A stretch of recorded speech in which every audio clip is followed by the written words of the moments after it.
Right, update on the Fairmont GXL.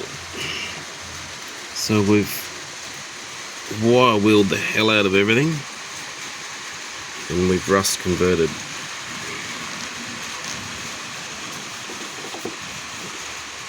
And it's looking pretty good, really. So this is a repaired section from here all the way up to there, goes around over that way, then around, and then that top piece, where's the camera, that top piece there comes around from the side, and there we go.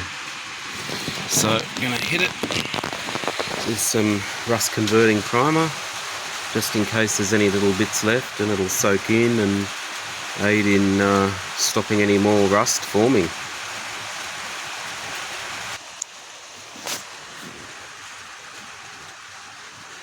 Now painted.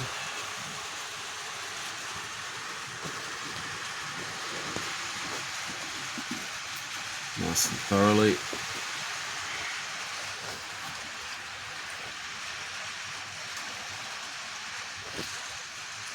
That area's done, almost.